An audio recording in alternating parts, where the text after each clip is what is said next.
요한이 헤롯의 잘못에 대해서 직고했을 때 그의 신변에 즉각적인 문제가 생기죠. 감옥에 갇힙니다. 한 면에서는 그 하나님의 주권으로 이해할 수도 있겠습니다. 이제 요한의 시대가 끝나고 예수 그리스도의 시대가 오는, 이상하게도 이 여자가 난 자 중에 가장 큰 자라고 여겨지는 이 사람이 구약 성경의 마지막 선지자고, 예수님은 신약 시대를 여는, 새로운 시대를 여는 분으로 오십니다. 요한이 길을 닫고 그 길에 오신 주인공은 예수님이시죠. 화면에서는 가나안 땅에 들어가기 위해서 출발한, 가나안 땅을 바라보고 민족들을 이끌었던 모세가 그곳에 들어가지 못한 것처럼, 이 침례 요한이 그의 모든 성실한 사역에도 불구하고 본인은 정작 하나님 나라에 입성하지 못하고 이게 구약 시대를 마지막으로 종결하는 그러한 자로 있었습니다. 하나님의 주권이죠. 천국에 못 갔다 이런 얘기가 아니라 당연히 하나님의 주권이 우리가 가야 될 그 길까지 우리를 인도하십니다. 주님이 우리를 어디로 인도하셨는지, 인도하고 계시는지, 인도하실 것인지, 이것이 우리가 가고 싶은 곳과 정확하게 딱 일치하지를 않습니다. 그래서 우리에게 어느 정도 회한이 남기도 하고, 그 인간적인 목표가 자연스럽게 추구하는 그 목표점하고 하나님께서 우리와 함께 하시기를 기대하시는 그 목표점이 다르다면 우리는 당연히 우리 개인의 사사로운 목적들, 이거는 나쁜 것은 아닙니다. 나쁘지 않지만, 죄는 아니지만 우리가 개인적으로 가지고 있는 목표와 비전, 이런 것들이 하나님의 것과 다를 때 우리의 것을 내려놓는, 이것이 올바른 자세, 올바른 태도입니다.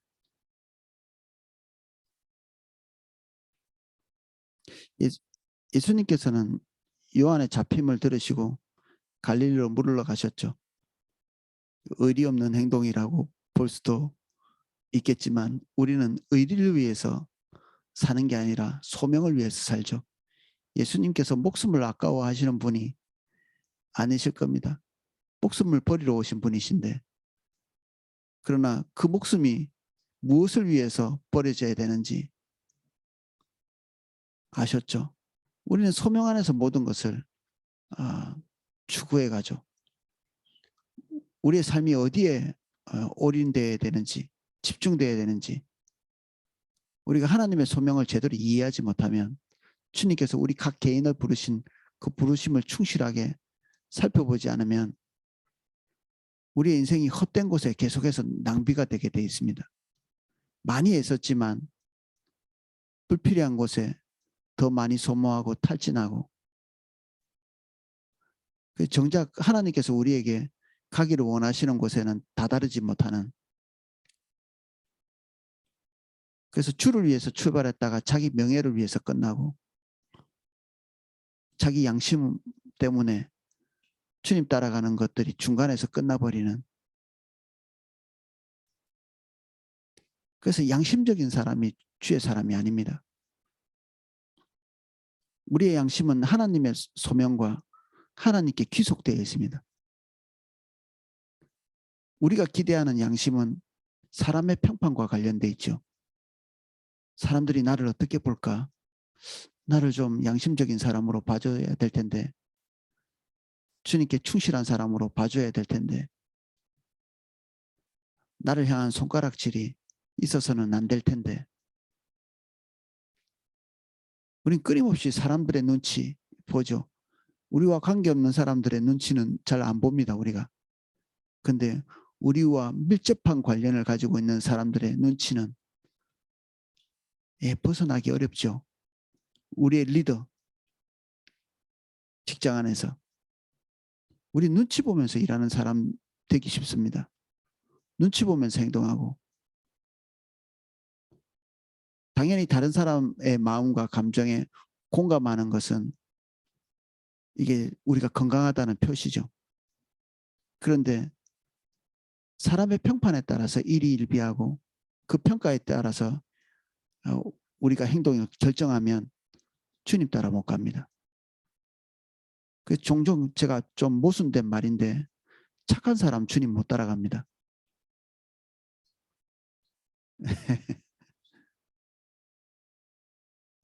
착한 사람은 착한 평판을 위해서 이 사람 저 사람 비율을 맞추고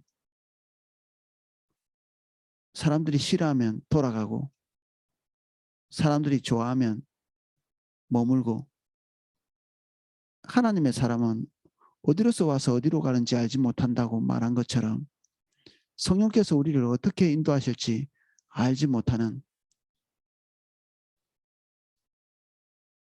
사람의 생각과 하나님의 생각이 다른데 우리가 사람의 비율을 맞추기 위해서 우리가 가지고 있는 에너지와 자원을 올인하면 주님을 따라갈 수 있는 힘 자체가 상실되는 거죠.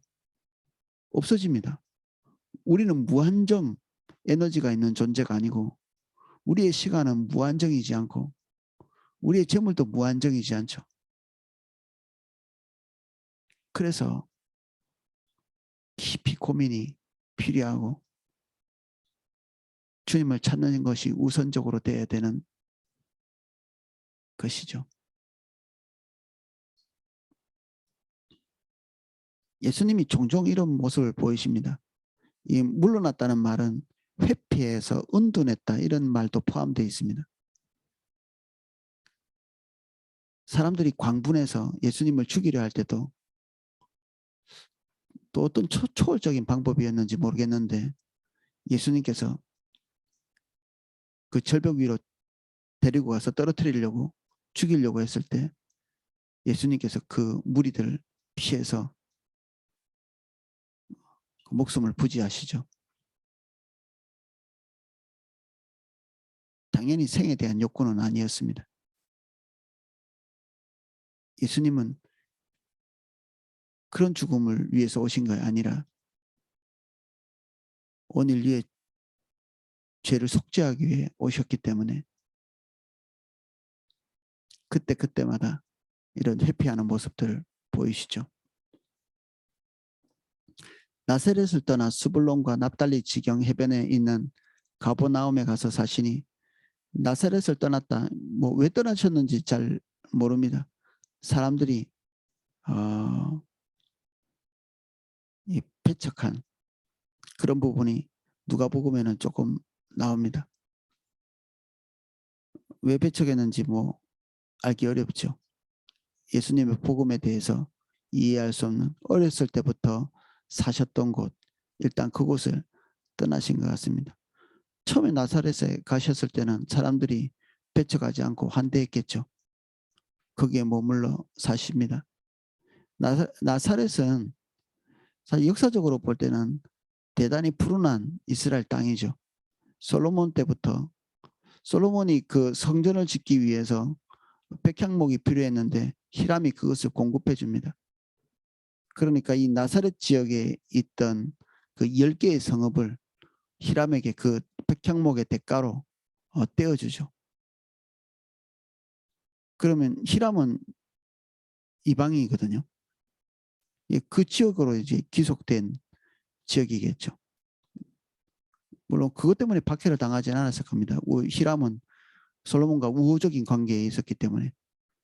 하지만 이방 사람들이 와서 거기에 거하고 그 뒤에 아수르, 바벨론 이런 국가들에 침입당할 때도 이곳에서 중대한 이렇게 외국 민족들과 이게 혼혈이 되는 그런 일들이 나사렛에서 있었습니다.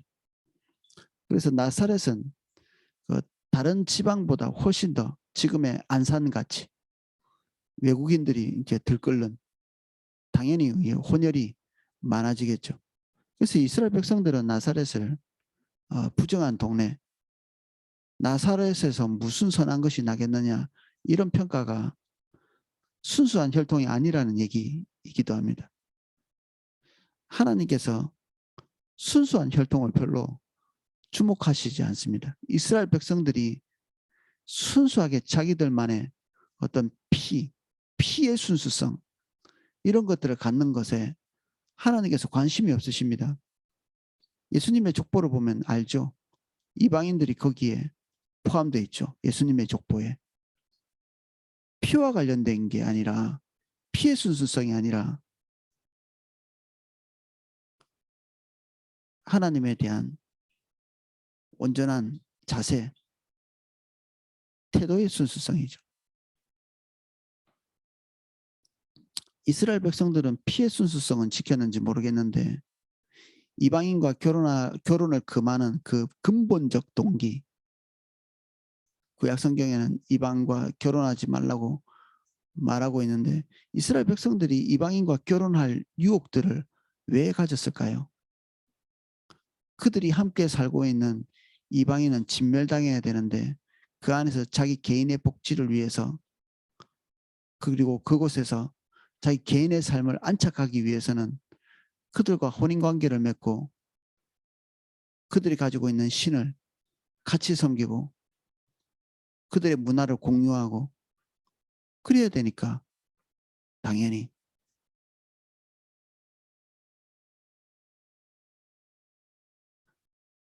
그래서 그들의 이방인과 이 혼혈이 되면서 주님 떠나는 이게 하나님의 염려이셨죠. 이스라엘 백성들은 중심은 주님을 떠나 있지만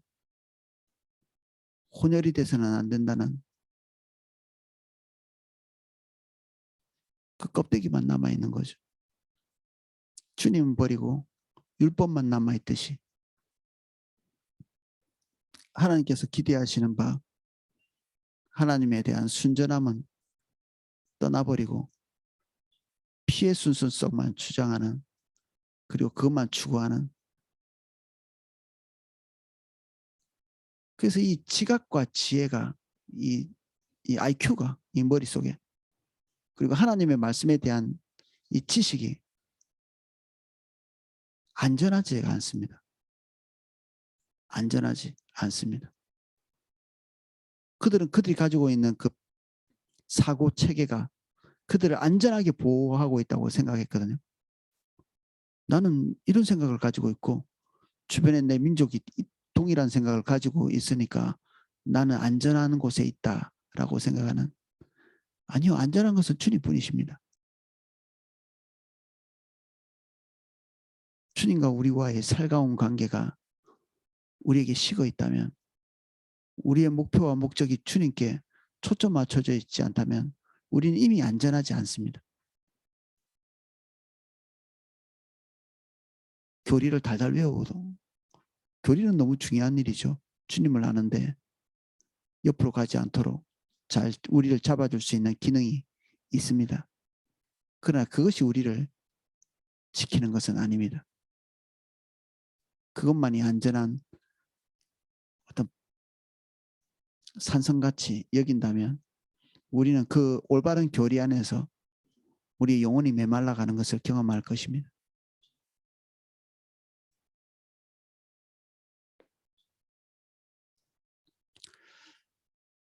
이 나사렛이라는 동네 예수님께서 이 그 이스라엘에서는 완전 최외곽지라고 부를 수 있는 종교적 중심지에서 뚝 떨어져 있는 주목받지 못하는 지역. 우리 삼사교구는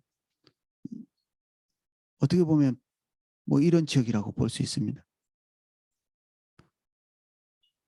어떻게 보면 용인이 성지와 같이 샘물교회 선교에도 포도나무 교회 한번 와보고 싶어하고 담임 목사님 설교를 듣는 많은 분들이 이 포도나무 교회 와보고 싶어하기도 하고 그러거든요. 우리 삼사교구 성도님들도 할 수 있으면 기회가 되면 교회 가까이 오고 싶어 하시고 뭐 그게 뭐 나쁜 뜻이겠습니까? 다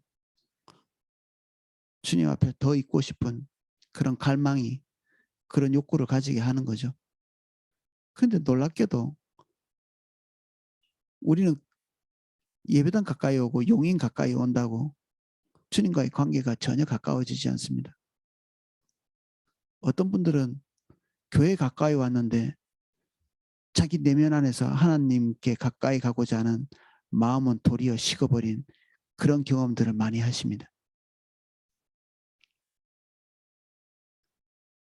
우리가 살고 있는 지역과 용인과의 거리가 멀 때는 하나님에 대한 갈망과 그리움이 가득했는데 정작 교회 가까이 와서 교회와 가깝다는 것 자체가 우리에게 갈망을 이렇게 쉽게 만드는, 결국에 우리 안의 갈망과 하나님에 대한 타는 목마름, 이것은 하나님이 있으라고 한 곳에 있을 때 있는 것입니다. 우리가 완전히 산속에 있어도 하나님께서 우리에게 주시는 갈망이 있을 때 거기가 우리의 성지가 되는 거죠. 주님과의 만남의 자리가 되는 겁니다. 제가 지금 예배당에 살고 있거든요. 4층이 저희 집이고 2층이 예배당이고, 제가 제 인생에 가장 예배당 가까이 지금 살고 있습니다. 근데 이것 자체가 저에게 주는 유익이 큽니다. 새벽기도 너무 잘할 수 있거든요. 힘들지 않게. 하지만 이것이 가깝기 때문에 뭐 유익이다, 저는 그런 생각은 하지 않습니다. 제가 있어야 될 곳, 최소한 지금 현재 내가 있어야 될 곳이 여기고 내 거주지가 지금 현재 여기지. 할 수 있으면 여기를 좀 벗어나고 싶기도 합니다. 사역자니까 멀리 갈 수는 없겠죠, 당연히. 우리가 예배당에서 멀리 떨어져 있기 때문에 두려워하지 마십시오. 주님은 우리가 예배당과 얼마나 가까이 사느냐가 아니라 주님께서 우리에게 머물기를 원하시는 그 자리에 있는가 없는가, 그것을 소중히 보십니다. 우리는 지금 주님이 있으라고 한 곳, 그곳에 우리의 마음을 두고 있습니까? 몸은 있는데 마음이 또 없는 경우도 있거든요. 몸은 거기에 아직 있지만 마음은 계속해서 엉뚱한 곳에 가 있는, 갈망이 딴 데 있는.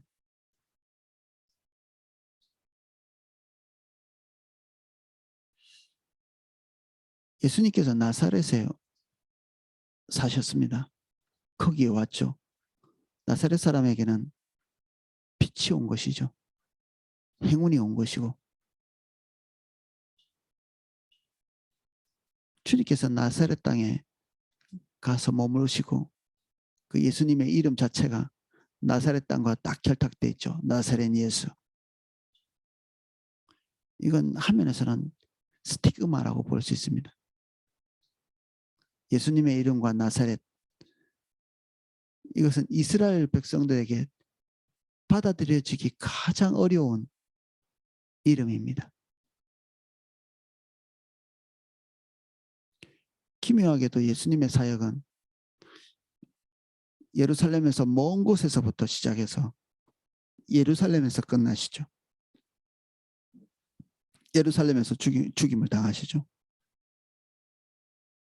예루살렘에 갈 때마다 하나님의 사람들이 곤혹을 치릅니다. 바울도 마찬가지였죠. 예루살렘에 올라가지 말라.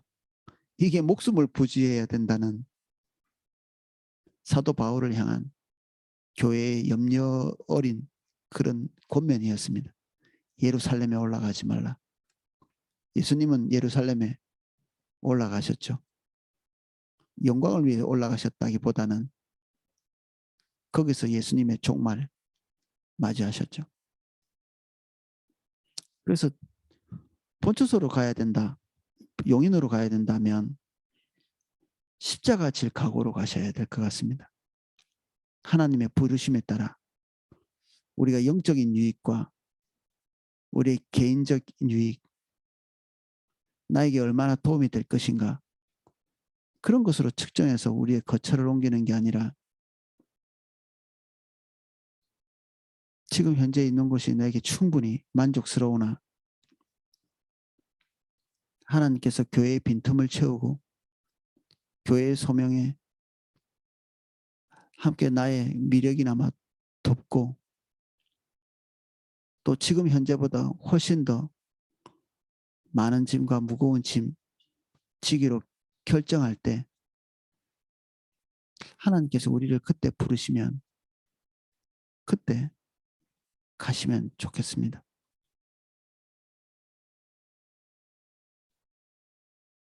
스불론 땅과 납달리 지경 해변에 있는 가버나움에서 사신다. 스불론 납달리 이곳이 나사렛과 굉장히 멀리 떨어져 있는 곳이 아닙니다. 이게 북나사렛, 남나사렛 이렇게 부를 수 있을 만큼 아주 근접한 지경이고요. 이 지경 해변에 있는 가버나움, 이 예수님의 제자들도 이 가버나움에 사는 사람들이 많았습니다. 아마 마태도 이 가버나움 출신이 아니었나 추정해 볼 수 있죠.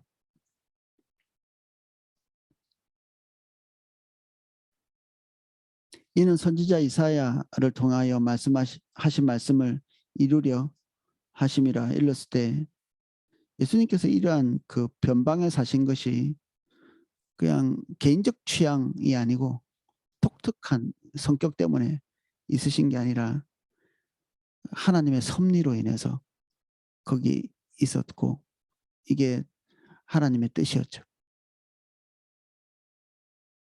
스불론 땅과 납달리 땅과 요단강 저편 해변길과 이방의 갈릴리여 흑암에 앉은 백성이 큰 빛을 보았고 사망의 땅과 그늘에 앉은 자들에게 빛이 비추었도다 하였느니라. 하나님의 복음은 항상 소외되고 낮은 곳 거기서부터 선포됩니다. 누가 메시아가 이런 땅에 먼저 오리라고 예상한 사람은 아무도 없었거든요. 아마 오신다면 예루살렘에 오신다고 생각했겠죠. 서기 천년에 천년이 딱 차고 나서 우리 2000년 딱 찰 때 사람들이 예수님 오신다고 한 그런 사람들도 있었습니다. 우스운 일이죠. 우리 인간적인 이 생각에 1000년 때와 2000년 때는 굉장히 이렇게 마감을 짓는 것 같은 느낌이 드니까 성경과는 전혀 관계도 없는데 이게 마치 이렇게 종말이 온 것 같이 이게 우리의 편견입니다. 이게. 서기 천년에는 교황과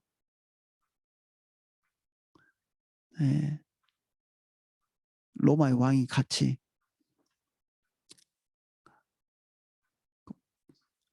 성전 제일 꼭대기에 올라가 가지고 예수님 맞이한다고 거기서 주님 맞을 준비를 했다고 합니다.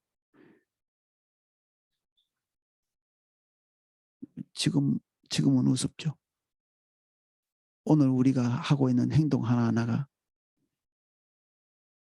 조금만 지나 보면 객관적으로 볼 수 있을 만한 위치에 딱 서서 보게 되면 참 부끄럽고 창피하게 될 겁니다.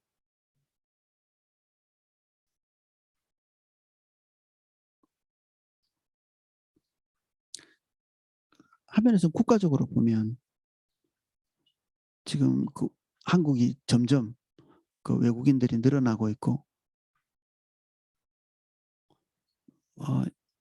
뭐 한민족이 10% 이상만 외국인으로 채워지면 그 국가는 다민족 국가가 된다고 합니다. 근데 아프리카 이런 데에는 인종 청소라는 이런 그 끔찍한 일들을 하죠. 소수의 민족들을 그냥 압제해서 씨를 말리려고 하는 중국도 지금 그렇게 많이 하거든요. 소수민족을 압제하고 그리고 번식하지 못하게 제도를 그 불합리하게 만들고 이렇게 하려는 경향성들이 있습니다. 우리도 외국인들이 막 불어나고 이러면 굉장히 두려워 가지고 압제하고 이렇게 할 가능성이 있습니다. 우리나라도. 이집트가 그랬죠. 이스라엘 백성들이 이게 자꾸 불어나고 이러니까 거기에 위협감을 느끼고 압제를 시작했죠. 아주 이게 보편적인 것이라 우리도 이런 행동을 하다가 우리나라가 하나님의 그 방향성에서 벗어날 수 있습니다. 쉽게 할 수 있는 행동, 자연스럽게 나타나는 방어 기제, 이게 우리에게 안정감을 좀 가져다 주는 역할을 할지 모르겠는데 그 안정감을 얻으면서 주님께는 대립하는, 우리를 편안하게 하는 것이 진짜 우리를 편안하게 하는 것이 아닙니다. 예수님께서는 본인의 안전을 위해서 방향성을 정하지 않았습니다. 사도 바울도 마찬가지입니다. 본인의 안전을 위해서 앞에 있는 재앙이 버젓이 있음에도 불구하고 그곳으로 나아갔죠. 예루살렘. 3차 전도여행을 마치고 예루살렘으로 가기 전에 사도 바울은 사람들과 떨어져서 몇십 킬로의 길을 걸어서 전도 목적이 아닌 이유를 알 수 없는 행로를 몇십 킬로를 합니다. 혼자 걷는.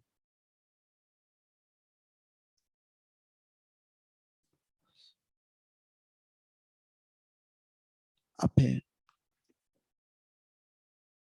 자기의 공경이 기다리고 있는데 하나님의 뜻이 그 공경을 향해서 나아가야 할 것을 알았기에 하나님 앞에서 좀 더 큰 준비가 필요했죠. 겟세마네의 예수님 같이 사도 바울도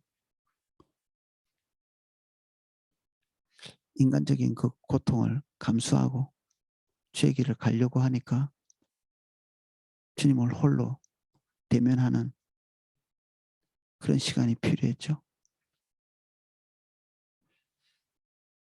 지금 공경에 처해 있는 분들이 종종 있습니다.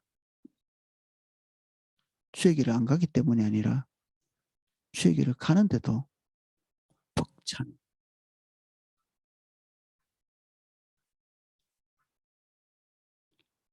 그렇다고 우리가 회피할 수 있는 것은 아니죠.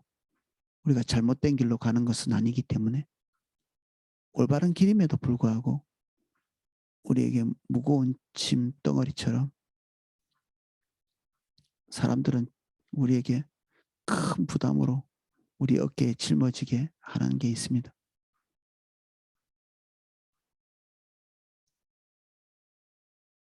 인내가 필요한 시간,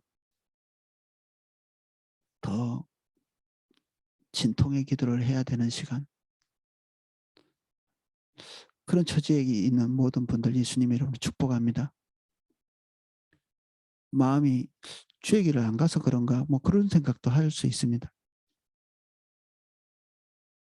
그런데 대체로는 지금 인내하면서 주님을 더 집중해서 찾아야 되고 어려울수록 우리의 운신의 폭을 함부로 하지 않고 주님이 기대하시는 바가 무엇인지를 잘 걸러내서 우리의 열정도 식을 수 있습니다. 열정도. 열정이 특심이라고 그 사람이 주의 일을 더 하지 않습니다. 우린 종이지 주체자가 아니거든요. 종이 마음이 뜨겁다고 다 일 잘하지는 않잖아요. 종은 이 귀가 좋아야 됩니다. 귀가. 그러니까 귀를 뚫죠. 종들은.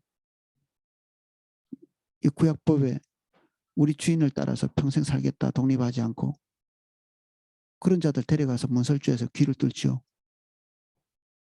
내가 주인 말을 듣겠다. 주의 말만 듣겠다. 그런 의미죠. 주님을 잘 따라가고 따라가지 않고는 열정에 달려있지 않고 우리 귀에 달려있습니다. 귀. 정확하게 듣는 것. 그리고 주인 말만 듣는 것. 귀에 달려있습니다.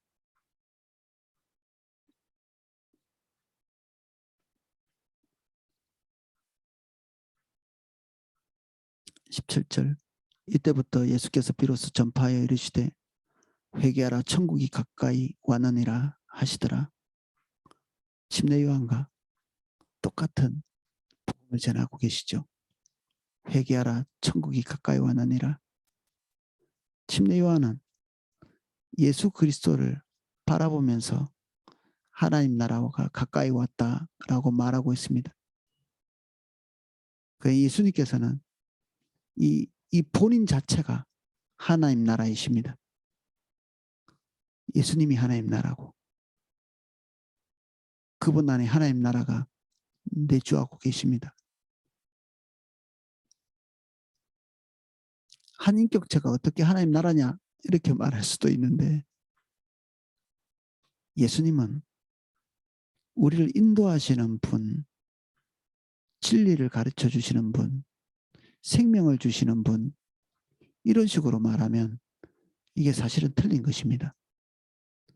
그분 자체가 우리의 목적지이기 때문에 우리를 인도한다기보다는 주님이 계신지 안 계신지를 보고 주님께 머물러 있는 곳입니다. 그분이 생명을 주시지 않고 그분 자체가 생명입니다. 그분 자체가 진리입니다. 그분 자체. 우리에게 진리를 가르쳐 주시는 게 아니라 그분이 우리를 길에 서게 해주시고 길이 무엇인지를 가르치시지 않고 그분 자체가 길입니다. 그래서 그분이 계시면 됩니다. 주님이 계시면. 우리 삶에 뭔가 좀 의심적인 부분이 있다면 방법을 찾지 마시고 주님 계신지 보십시오. 그러면 계시면 안전합니다. 편안히 계시면 됩니다. 아, 주님 계시는구나. 혹시 의심이 되신다면 다시 주님 계신지 물어보시면 나 있어. 내가 너와 함께 있어.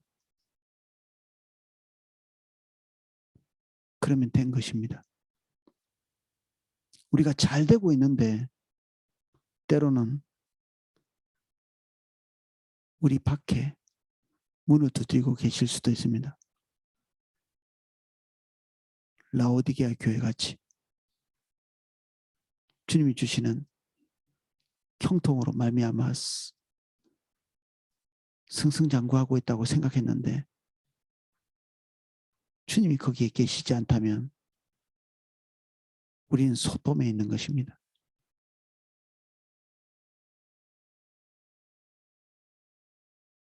우리는 함정에 빠지기 쉬운 사람들입니다. 우리의 눈과 귀가 오판하기 딱 쉬운 그런 기능을 할 수 있습니다. 눈에 보이는 대로, 귀에 들리는 대로, 우리의 판단대로, 우리의 마음이 그것에 기대어서 뭔가를 판단하면 오판할 가능성이 되게 많은 거죠.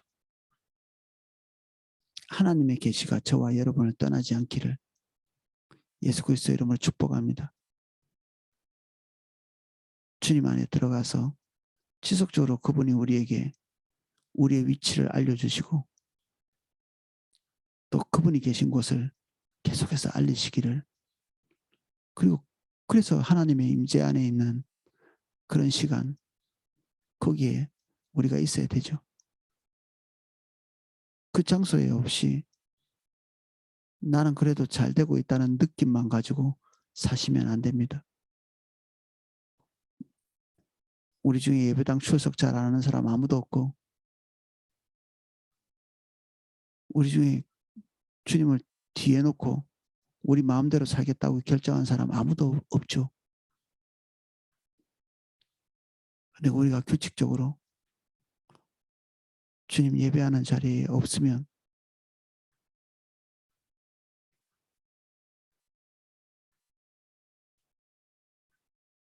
우리가 가지고 있는 감각이 그것을 감지할 수 있는 방법이 없습니다.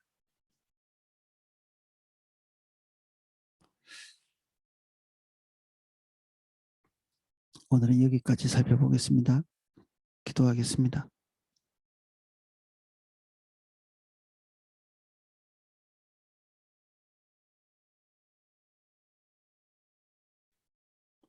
주님 알기에 나태하지 않게 해주십시오.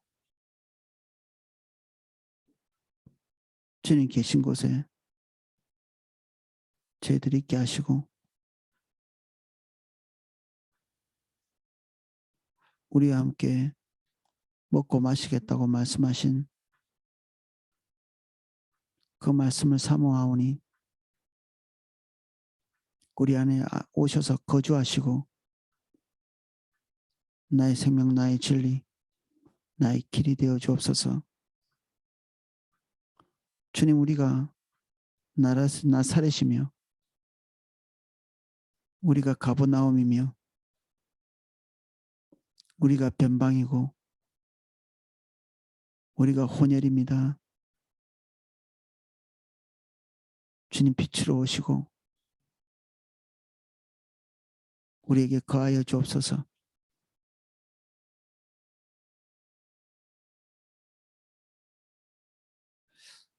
예수 그리스도의 십자가 바라봅니다.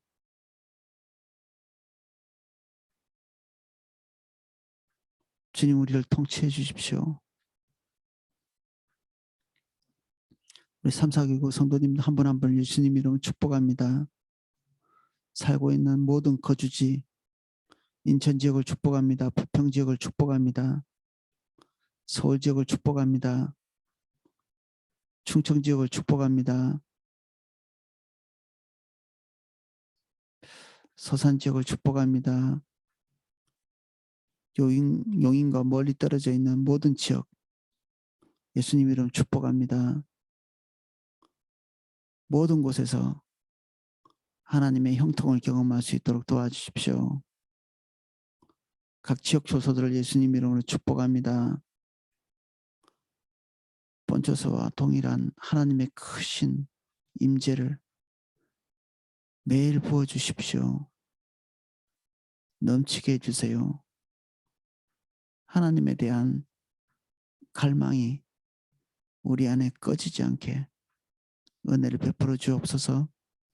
예수님 이름으로 기도합니다. 아멘.